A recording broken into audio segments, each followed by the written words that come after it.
And that one flew under the radar a little bit, I think, because how big and how stacked the card was. Get him on the mic. No, we won't get him on the mic because you just don't know what he's going to say half the time. Probably on paper, on paper or up to opinion, whatever, the best amateur in Wales at the minute. There's no argument now, is it? He put a stamp on it, dominated all 5 rounds. He likes to be known as the guy who's got more money than everyone else. And I think it's almost like an ego thing for him that he can say, look, I'm going in you. I'm not even on a real fight. People stop sending the clip to Marshman. He doesn't want to see it. He's seen it. He was there himself. So please stop. Episode 1 of the listening to podcast. Bang. If it's beefy and losing, keep it moving like a caravan. See feds at the back door. Get go, that's what we trap for. Some man, they wanna chat shit till I knock them ain't like I'm Jack Shaw. Rolls hat, rolls back, my flow sharp like a hacksaw. Anyway, episode 7. We're back in the hot seat. 7 episodes. Just flying by, mind, isn't it? Yeah, it is. Fucking hell. We're only doing them every other week. It seems to be like... Yeah, like... We do apologise. We would like to get more of them done, wouldn't we? But it's hard to fit it all in. Joe's busy. I'm busy. But fight camp's nearly over now, so we will have a bit of spare time, I suppose, when we try and get a couple of people on. Yeah. Try even just us two talking waffle. You people seem to like. I don't know why. So I don't know why either, mate. Fucking hell, some of the shit we talk. I don't know why people will ever tune in. But thanks again. Big weekend of fights. Mate, awesome, wasn't it? I didn't stay up to watch it. I watched it like the next day, but fair play. There was some awesome quality. fights on I watched it yesterday. I went on the gym, done a little bit of running. So I chucked it on the iPad on the runner and just some fucking really good fights. Ian Gary, I think Ian Gary was the first fight I watched. He looked really good. Then I think it was who was it on the prelims? Fought Brad Tavares, the South African guy. Didn't watch that one. I kind of picked the ones that was a good fight. Robbie Lawler's fight, like Robbie Lawler for the first round. I thought, fucking hell, he looks back to his best. And then that Barboza, he's like a proper cowboy. You know, seems like a bit of a nut job. He turned up to the press conference in his dungarees, and every time you watch him fight, he takes an absolute hammer, and then before you know it, he starts turning on the heat. And I think once he caught Robbie, he didn't let him off the like Robbie was 100% the bigger puncher of the two, but fucking hell, when he gets going, our Barboza, his chin is so good, and his volume, he just keeps constantly throwing, and TKO'd Robbie in the end, which I don't think a lot of people seen coming. Do you think a lot of there's certain fighters out there who need that though, need to be in like a dogfight to keep them going? Yeah, some people are calculated, aren't they? But other people need that fire in them, like, oh, fucking hell, I'm down here. Or yeah, I think so. I definitely like. I don't think it's a brilliant trait to have for longevity, but there is people out there, like you see them, don't you, that they almost need to be in a bit of a tear up to get going. That Barber, you see Paddy talk about it all the time. He says himself he almost needs to take a punch or take a slap to wake him up and get going. Very similar with the Diaz's. You don't see them start, come out the blocks rearing. They tend to get busted up a little bit and then get going. There's a lot of guys like that. Even people like the upper end of the scale, like Kobe. You watch him against Usman. After the first 2 rounds of their most recent fight, he had a thrashing for the first 2 rounds, and you thought, fucking hell, might be over before it even starts, and then he turned it into a fight then. So yeah, there's definitely something that you see a lot of fighters. They almost need to be. They need to turn it into a war then from to get nasty and sort of switch on. Whereas a lot of guys, I'm not one of them guys that can come out and try and get going from the off, but I think when you get cracked with a shot or you find yourself in a situation like that where one punch could sway it one way or the other, then it does add a different element. It becomes almost like a street fight, like a technical street fight in a way. It's kind of like more natural. It's like you say, without actually training to be a fighter, that's the more natural way, innit? It's not until like you get shocked or that's like your instincts kicking in to protect yourself, innit? Almost. Yeah, well, it's like, fuck, I need to turn it up here, otherwise I'm gonna lose. It's like I'm gonna die in it. That's what your body's telling you. Yeah, it strips it back, and then like you said, it strips it back to that like your fight or flight instinct. You get cracked with a good shot, and you're either gonna shell up and try and get out there, or you sort of bite down and think, well, fucking hell, you've nailed me with a good one. It's time for me to give you one back, or almost like you said, it's a fear response. A lot of the times, if I don't give one back, he's gonna put another one into me. So yeah, it strips it back to that natural sort of human instinct, and like takes us back to when we were cavemen. Like if someone wanted to fight you, it's like you know, am I going to fight or am I going to run away? And when you're locked in a cage with someone, there's nowhere to run. So you either shell up and get stopped or you bite down and throw back. And Robbie and Barboza, that's exactly what they did. And that one flew under the radar a little bit, I think, because how big and how stacked the card was.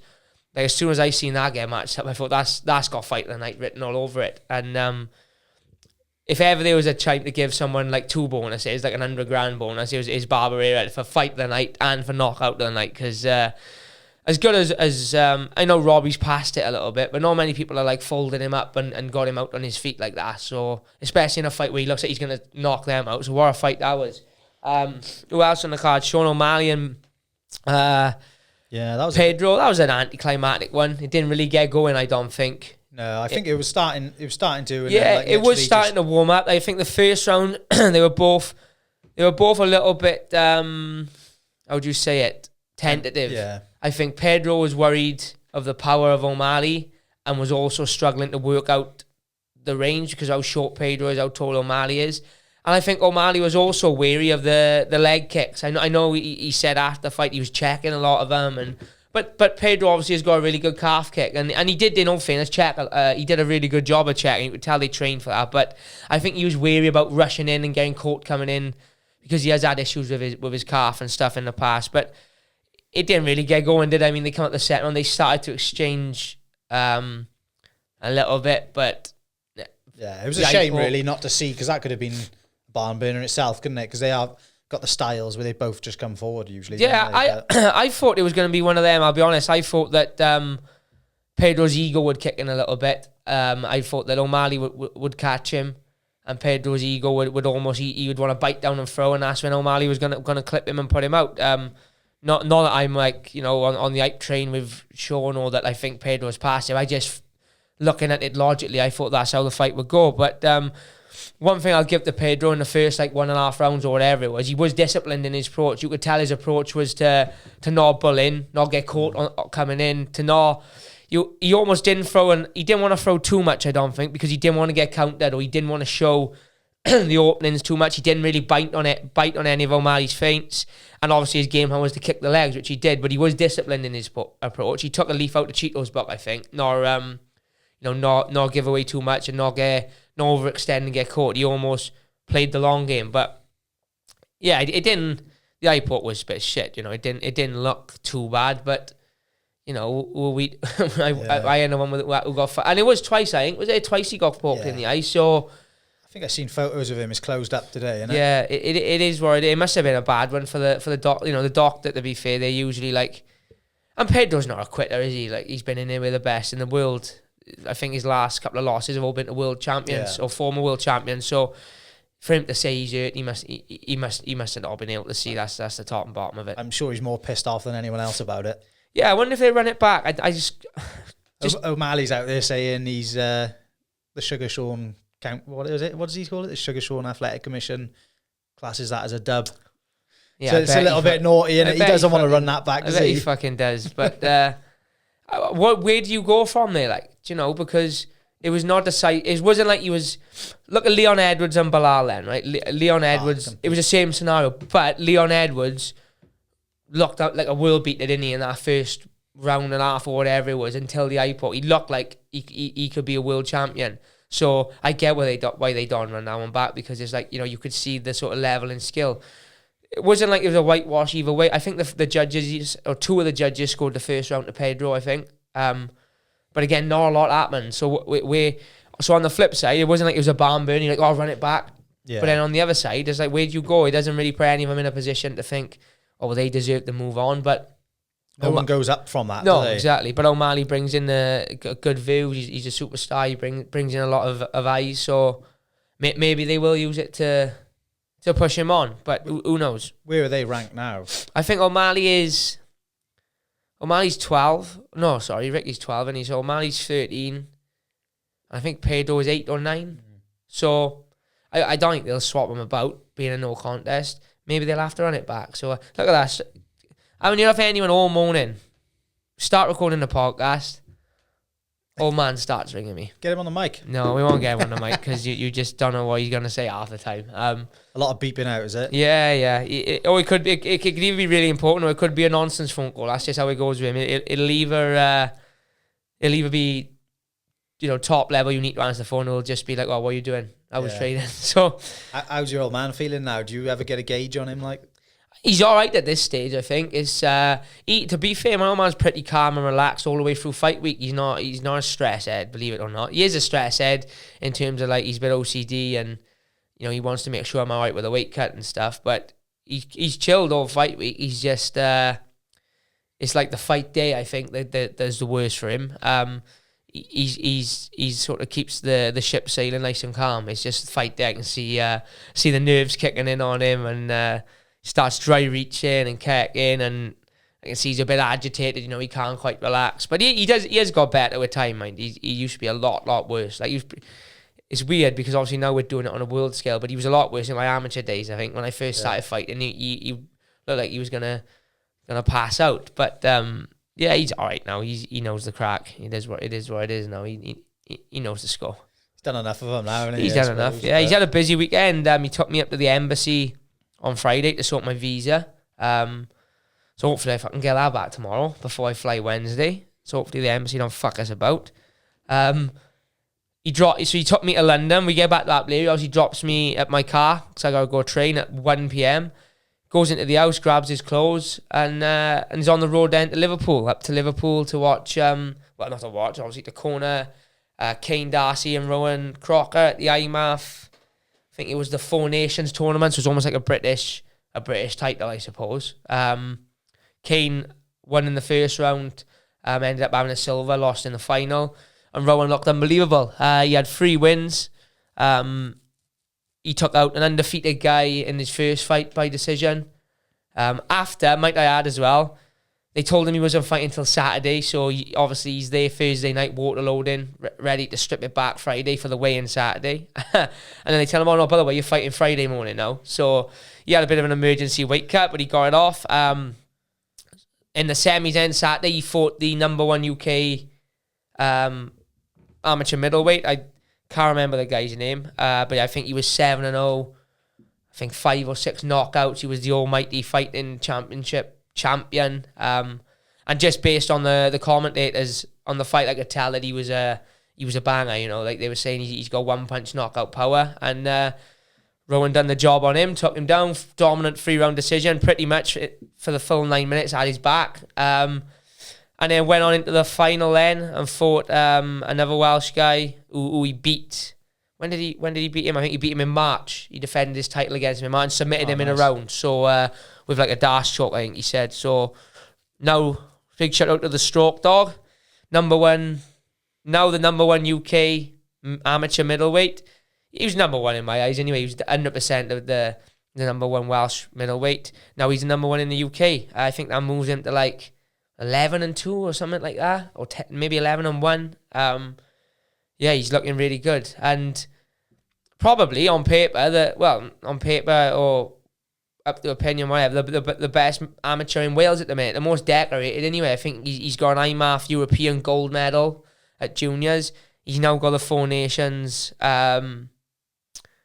gold, so he's the British champion. He's the Cage Warriors Wales champion.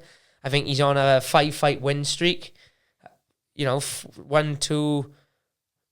2 finishes, 3 dominant decisions, and he's obviously going to look to go and do the European or the Worlds now for the IMAF adult. So yeah, he's pushing on strong. He's coming to his own. He came to us about 3 years ago.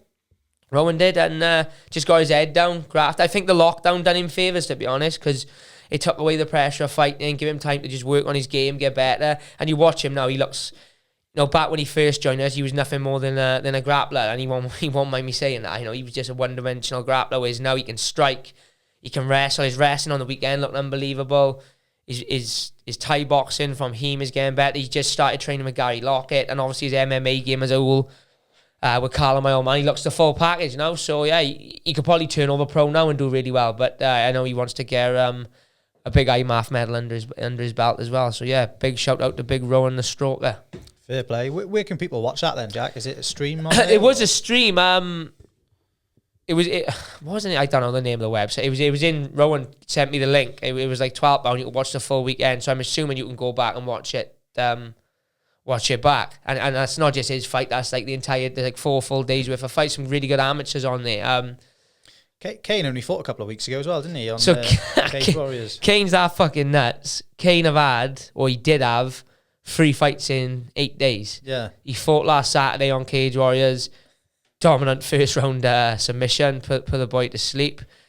Comes out then in the because I didn't know he was doing it. I like see him in the gym Thursday, and I was like, oh, how come you're not rest? Like, oh, I'm fighting on the weekend. And I was like, how the fuck are you fighting again? He's like, oh, I just want to do it.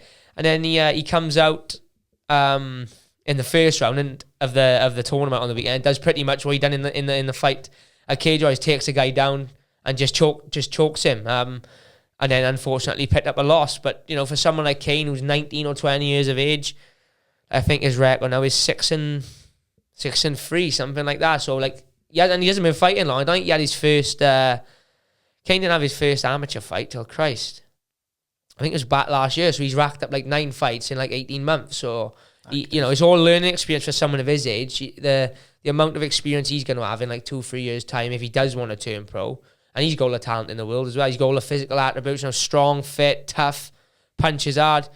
And good, these tournaments that the IMAFs are putting on and these fights that he's having on these local shows are going to put him in good stead. They let him test himself regularly.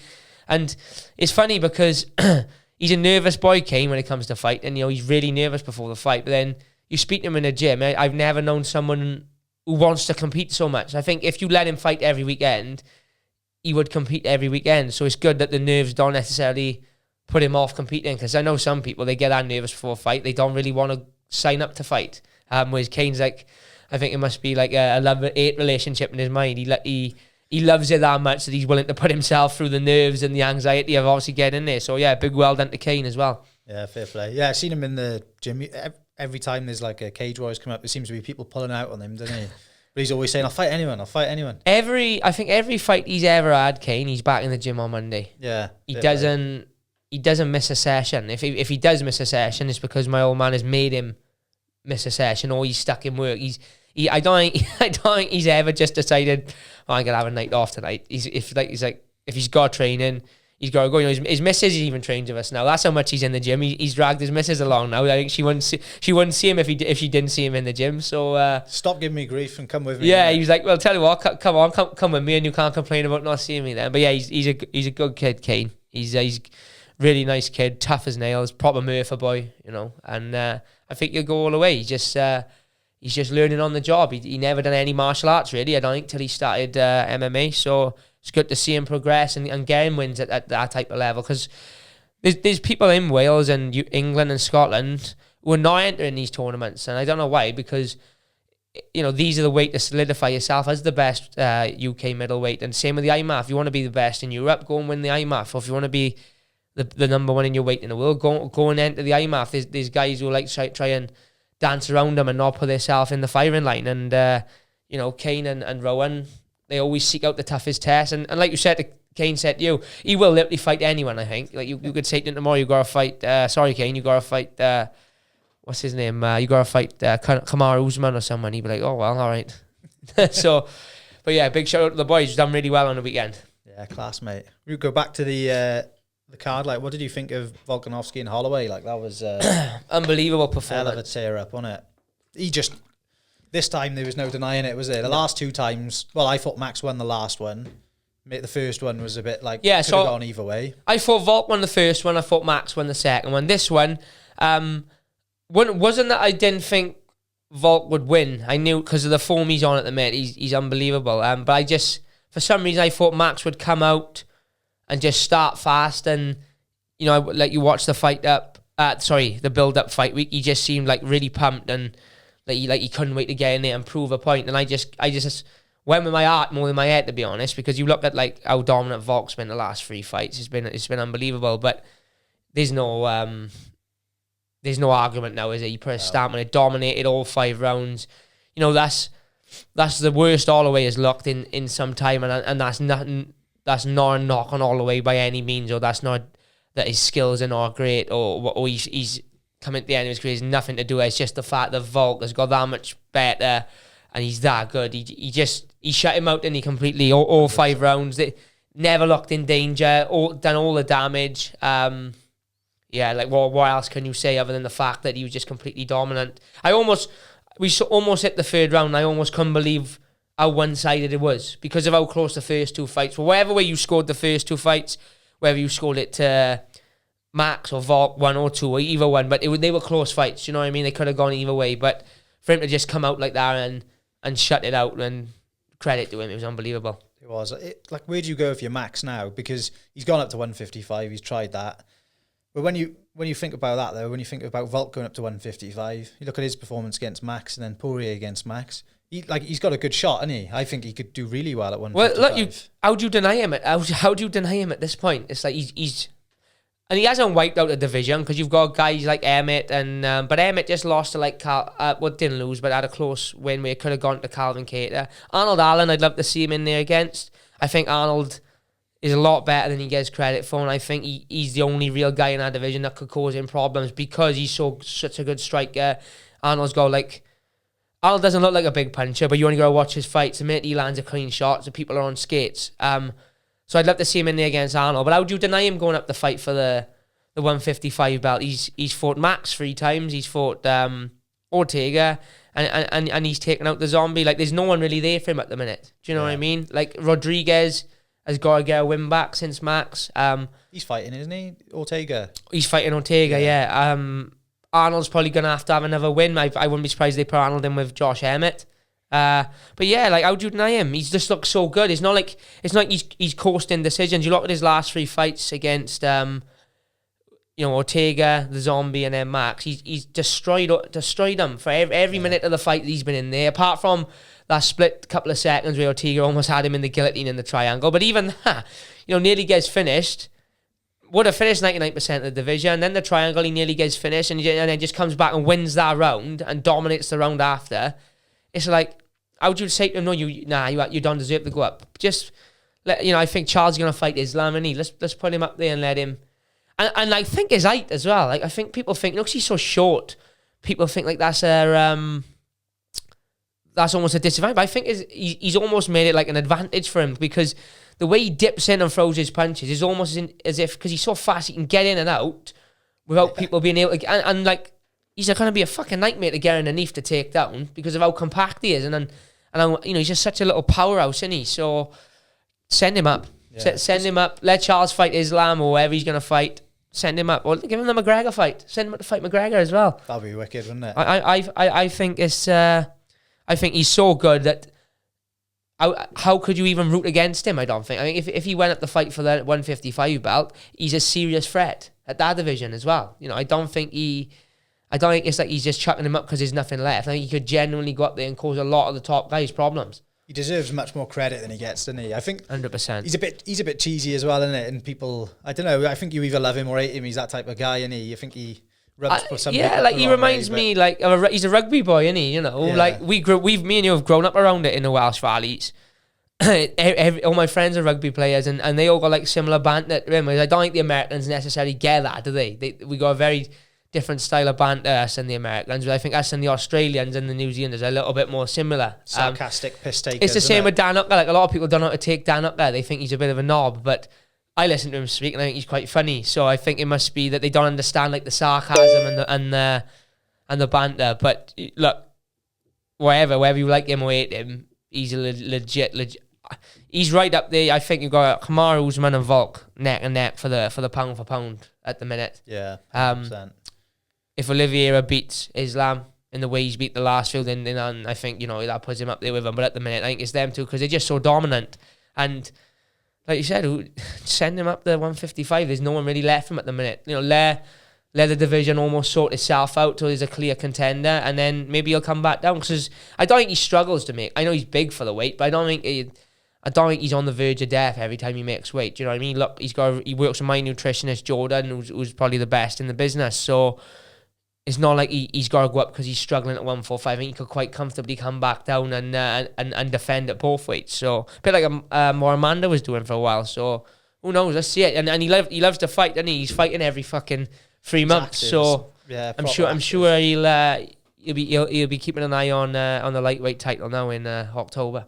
Is it matched up? I don't think it's officially confirmed, but it's looking like it's going to be Charles and Islam in Abu Dhabi. So, which I mean, I got no qualms with that fight. I think Islam's on like a 10-fight win streak, and I know Charles wants a McGregor fight, but it looks like McGregor's not ready to come back just yet till next year.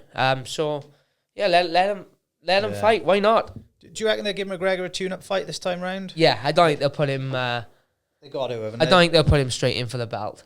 I think. I mean, I don't know who they'll give him, mind you. Like, I don't think they'll do the Nate fight, because I think they want Nate. I don't know what's happening with Nate. I think they want Nate to. We seem to speak about this every podcast, but I think they want Nate to sign another deal, and I don't think he's going to. And I don't think there's any way that they put him in to fight McGregor, and if he beats McGregor, let him, go off and box Jake Paul. So, I don't know. Do you reckon the UFC will try and get in on him boxing Jake Paul? Do you think that's an option for them? Because I think they'd like to. But I think they also know that Nate is not going to give away 50% of his purse to the UFC to out promote the fight, because I think he understands how boxing works.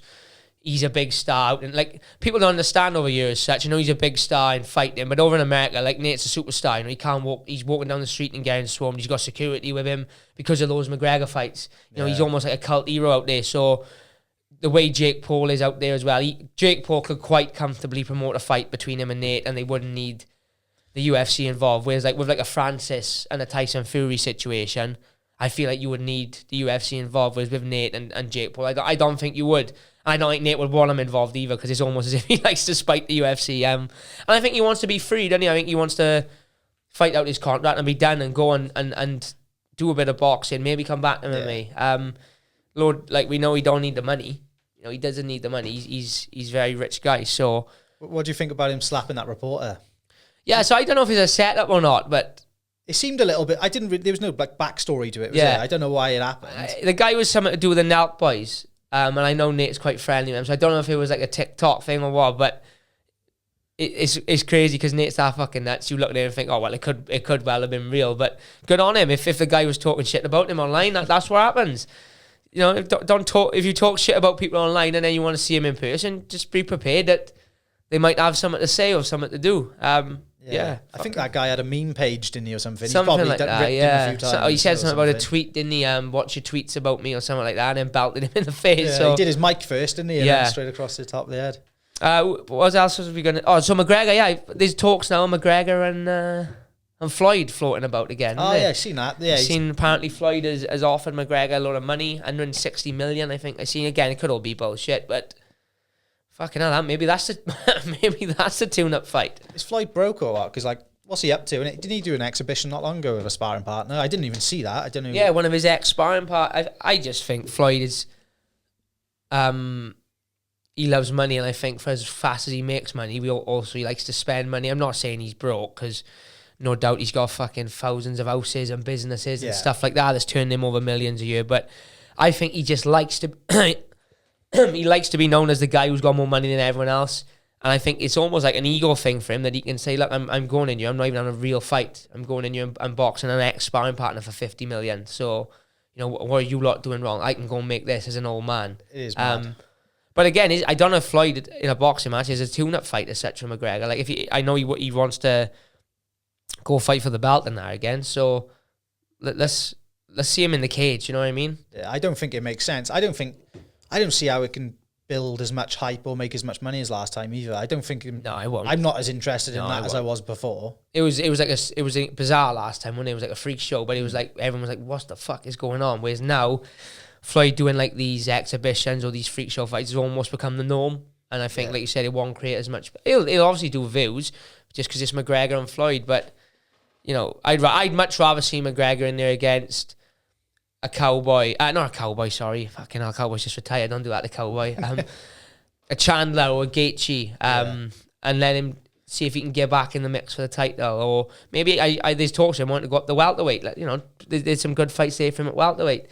I'd rather see that. I'd rather see him in the cage fighting. And if he does want to, do it to make a run for the title, I suppose he knows that's what he got to do. But I haven't got 160 mil on the table. If Floyd's offering me 160 mil to to batter me about a boxing ring, then I'd have no problem taking it. Yeah, you take it whatever then, wouldn't you? But I'd like to see him, if he went up to like 170, fight like a Kevin Holland or something, because that would be, they would chops each other all week, they'd give each other shit, and you'd have a good build-up to something. Yeah, it's got to be the right fight. I mean, it's got to be someone who can sell the fight a little bit, and it's got to be like a winnable fight. Not like a gimme fight, but there's got to be a fight where you don't look at, like, put him in with someone like, say, Kobe or Usman. It's like, realistically, on paper at least anyway, you know, I know McGregor can pull anything out, but on paper, it's like, that's not the right fight to make for him, or Khamzat, it's not the right fight to make. But like a Kevin Holland, or, you know, someone along those lines, or even like a Gaethje or Chandler, who are going to come and probably stand and probably anyone who comes and stands with McGregor, it's an interesting fight, isn't it? Because he's got rocket fuel in his left hand, like, you can switch your lights out. But it's got to be the right, and the UFC probably know that, coming back off, it'll probably be 18 months by the time he fights. He's got steel rod in his shin. They're not going to put him in there against someone who's going to just come out and try and wrestle him, some young, hungry up and comer. You know, let's see him in there with a good, not a gimme, but a good fight that the people are going to watch, and gives him a chance to get in the win column and go back in the mix. Slight little intermission. Every single time, mate. You know, that's why we need to put the ads. Exactly, yeah. Straight in the Any middle. sponsors out there want to fill up our intermission spots, get in touch. We're always looking. Yeah, there's always camera issues, so there's always opportunities for sponsors. Get in there. One other fight then obviously was Adesanya and Jared Cannonier. It was I think it probably went how everyone expected it to go. Jared's tough as nails, was never going to come in there and be walked over. Yeah. But at the same time, I just think Izzy has such a nice skill set that he was almost able to keep him at bay. Well, man's texting me, I know. What's he saying? Let me just check. We might have to edit this out. Sending me screenshots.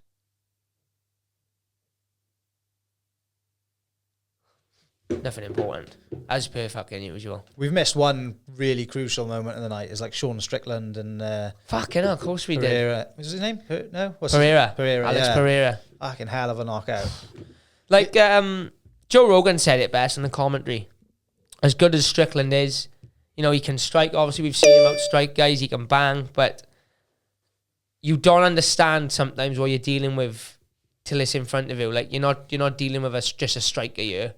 You're dealing with a world-class kickboxer who's knocked Izzy out twice, was the glory champion, has won pretty much everything there is to win in kickboxing. So, you know, he probably should have come out and fucking wrestled, to be honest, in my opinion. Or at least made him think about the wrestling. I know it's easier said than done, but you know what you're dealing with a guy like that. Like, you just stand in front of him and try and walk him down.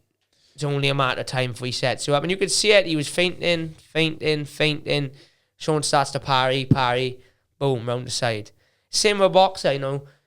People are like, oh, let's chuck like Usman and Canelo. It's like, you don't understand what you're dealing with till you stood there in front of it. Like, with these one discipline specialists, especially in terms of striking, like, they're a different ball game. To just go out there and try and fight them at their own game is a little bit silly sometimes. Yeah, you could. I'm a Strickland fan. Yeah. Well, I love Strickland. I think he's funny as fuck.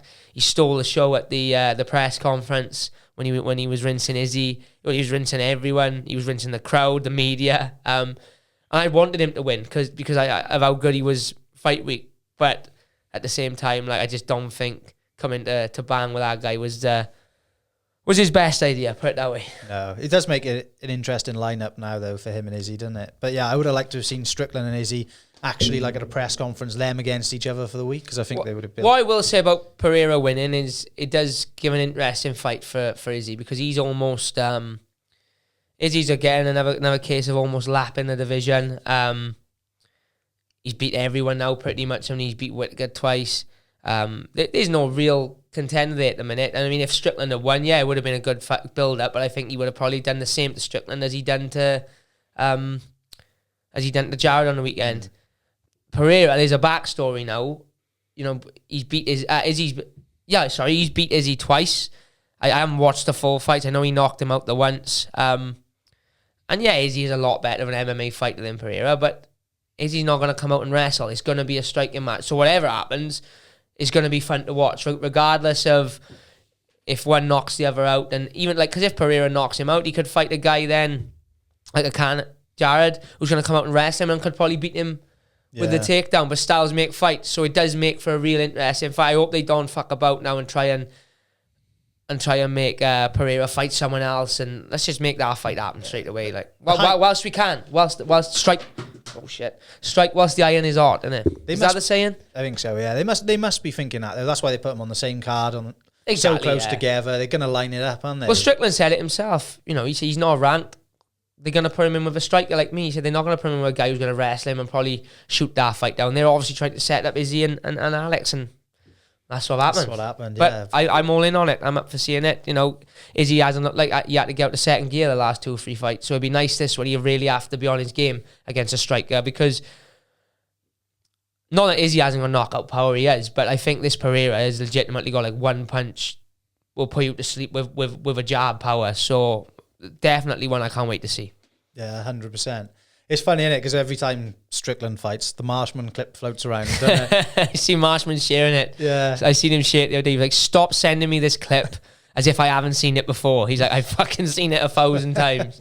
It's because Strickland's probably fought 4 or 5 times since then, isn't he? And every time he seems to get a little caught. You know what's mad about that fight as well? Marshman took that, I think it was on like 5 weeks' notice, and I had a bit of weight to shift for the fight, so he pretty much just like boxed and ran for the entire fight. And Worf, like, that just shows how fucking tough Marshman is. Like, you look at the beating Strickland's put on some guys, and then, you know, you go, he stood in front of Marshman, and he's just like, why won't you go down? And it's like, because you're dealing with a different type of fucking toughness, you know what I mean? But yeah, people stop sending the clip to Marshman. He doesn't want to see it. He's seen it. He was there himself. So please stop. No more of that shit every time Strickland fights. Don't send it to Marshman. Don't tag Marshman. Just share it if you want to share it and give your credit. You don't need to be fucking sent that every time, trust me. It'd be cool to get like Marshman in here, Strickland on a Zoom call, and see what they think of each other after. That'd draw in some fucking views. We will get Marshman on. I was going to get him on for the fight. We were going to do like a fight companion, weren't we, for Cage Warriors, but obviously we didn't have Wi-Fi here. But we now have got, because Joe's going up in the world. We're in. But yeah, we will get Marshman on. I think maybe we'll get him on actually when I'm back as the next guest, because he's got some good stories to tell. Yeah. You can let loose a bit more then. You could have a drink or something as well. Oh, fucking hell. I don't know. I can't keep up with him on the drink. He's a fucking animal. He'll have me wobbling out here then. So it'll be like that last Joe Rogan fight companion where the one with what's it called, Ari Shafir sleeping on the floor, spewing at the end of the podcast because he's spewing. Yeah, no, I haven't got that in me. But yeah, we'll get him on, definitely. He's game to come on anyway, Marshall. I spoke to him about it, so we'll get him on. I don't know if we'll be able to get Strickland on Zoom, but maybe not. We'll see what we can do. That would be funny though. Just for like 2 minutes. Just come on for 2 minutes and just see what you think of Marshman. Like, because he must have some serious respect for him after that fight, no matter what. Like, yeah, well, I think when you have a fight like that, like the respect, I think you got to have respect for someone. It's the same with anyone. You may not like someone, you may not like who they are, how they fight, you may not like what they say, but when you share like an octagon with someone for 15 minutes and you're going blow for blow, you've almost got to respect them a little bit, because you think, you know, it sounds like, it sounds a bit cringe, I know, but they do say every time you leave the cage, you leave a little bit of yourself in there, whether it's a good performance, a bad performance, whether you win, lose, draw, you leave a little bit, because you're never the same going back in there. There's always memories, and a little bit of your toughness or a little bit of this will always be left in there every fight. So to have a fight like that where they just stood in the middle and traded for 15 minutes, they've obviously got a massive amount of respect for each other. So and they're both fucking nuts, and let's be honest, they're both a pair of savages. Yeah, like something like that, you know, because it's not like, it wasn't like it's a high level fight, but what I'm saying is like there wasn't a lot of hype or press behind it because they weren't both high up in the cards at the time. No, yeah. But if you could imagine like a press conference between them two, couldn't you? It would be so funny. Like, it wouldn't be a lot of trash talk. It'd be more of them pair telling each other how they're gonna smash each other up, I think. So you know, when Strickland was like, I just hope Jack meets me in the middle, and I was like, oh, you've picked the fucking right one, because if anyone will meet you in the middle, it's the Armour, that's for sure. Definitely. We have got some questions. We got some questions. I'll have to have a look. Get them in before I fly out. I fly out to New York Wednesday, so finish up camp out there. We're New York, Long Island, all the same to us. So, someone's asked, are the New York post-fight food joints Googled and locked in ready? We're pretty much. I'm gonna wait till I get to the fighter hotel, and I'm gonna do my usual Google map of what's in the area. It's gonna be a pizza. I can't go to New York, can I? Not have a New York pizza. I'm gonna meet up with my friend Tommy, and yeah, I'm sure he's a little bit more well versed in the area than me. So we'll definitely be sampling one or two of the food places. I mean, it's like an afternoon fight, so I'll probably be out there by like 4 p.m. So in my mind, that's time for like at least 2 pizzas, if not 3. So yeah, they'll be locked in by this time next week. Put it that way. Well, it's quite early over here as well, isn't it? Yeah, is it so like 7 it'll be like or? it's prime time UK. I think it'll be about. I think the main card starts out there at 3 p.m. So I think I'm last on the prelims now because UFC are fucking stupid. So I think I'll probably be on like 2:30 p.m. there, so probably around about 7:30 or something like that. So yeah, perfect timing. For you all to tune in, no one can complain about. It almost seems like every time I fight away that it's on early for the crowd over here anyway, so no one can complain about it's ideal, isn't keeping them up till late. I see your old man was tampering with the. Yeah, he's rightfully so. I suppose at this point you don't really want to look at it. You don't like. What can you do? Innit? Look, there's nothing I can do. I mean, I'm off Twitter at the minute. I'm off there till after fight. There's no lot I can do. It doesn't make fucking sense. So to be honest, like, I get that you want to put me in America to build my profile. I get that. But you can't tell me that we wouldn't get more exposure on a main card in London than we would on an undercard of a daytime show in America. If you put me in America and they put me on the main card, which is on ABC prime time, then I completely understand it. But to put me on the prelims, which is on ESPN Plus or whatever the fuck it's on, like when London's the week after or there's a pay-per-view the week after, or you could just put me on the main card. Like, I don't get it. I was second on the main card. They put me Shatate on the card, which you're not going to put me Shatate on the prelims. I get that. But why the fuck am I bumped down to the prelims? Whoever was on first opening the main card, bump them fucking down. But whatever. We'll prove them to be fucking wrong once again, like we always do when me and Ricky go out and put on a show and put on a barn burner. They'll realise they fucked up. That's it, mate. That's the only thing you can do, innit? Yeah, like, that's it. What's the point again? Can't cry over spilt milk. There's no point getting stressed over it. I know my old man took the Twitter to rampage, but yeah, fuck him. Yeah, that's it, mate. The thing is, though, if something like that consumes you, like, it'll take your focus off what you've got to do, innit? So I think you're taking the right approach. Someone said, is the visa all sorted this time? With laughing faces, I guess. Have you had some issues before? Yeah, people seem to think I had issues before. It wasn't a visa issue. It was the first time I ever got my visa was in the middle of COVID. So me and Ian Dean have got to the embassy. We've got to the front door, given our paperwork, and they're like, we're really sorry. There's been an emergency inside of the embassy. All appointments today are cancelled. So it wasn't that there was anything wrong with my visa or that they wouldn't give me a visa. It was the fact that I got an appointment for this fucking day. And the minute I got there, they were like, oh, there's no appointment today. But it's not like, it's not like a doctor's appointment where you can just rearrange for the next day. It's like, you got to go through this process. And because obviously they can't push appointments tomorrow back because of today. They've got to try and squeeze all the appointments for this day somewhere else. So that's why I ended up getting my visa in time. Not in time for they pushed my fight back and they couldn't end up matching me. So I went up to the embassy Friday, is now Monday. I'm told that my visa will be arriving in London tomorrow, which Ian Dean is going to collect and pick up and meet me at the airport with Wednesday. So fingers crossed. I've got the visa, it's not like they won't decline my visa. My visa was accepted Friday. It's just a case of they need to fucking stop dragging their heels and push it through ready for Wednesday. Fuck, you think it'd just be instant, like, wouldn't you? I really don't get it. Like, I went up there to the embassy and there's a 4-hour drive up there. I was in there for an hour and probably 2.5 minutes of that I was having a conversation with the guy at the desk. You go to the first desk, you give them your paperwork, they process it, which takes over a minute.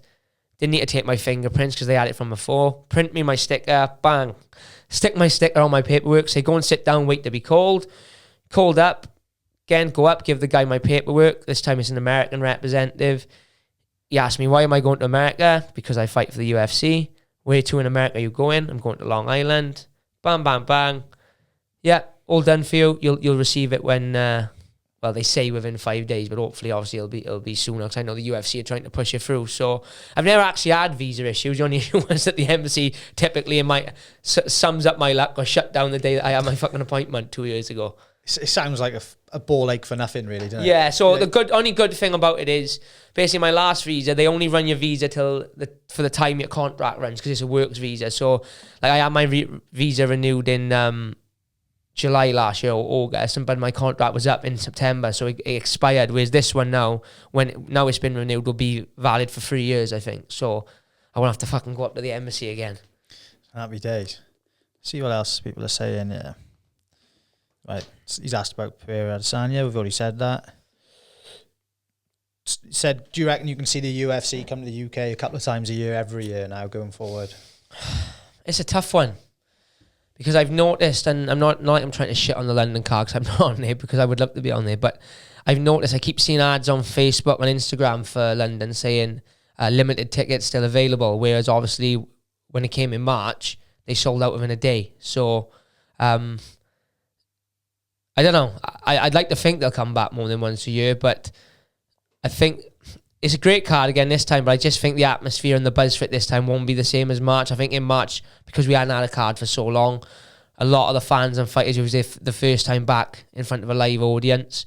Whereas this time it's gone back to normal now, haven't it? You know, the football games are back, rugby's back, you know, Wimbledon, stuff like that. The crowds are back now. So I think it'll still be a great show and a great atmosphere, but I don't think it'll be enough to drive them back here 4 times a year. I think once or twice a year, especially with the European cards and stuff like that now, will be the lot.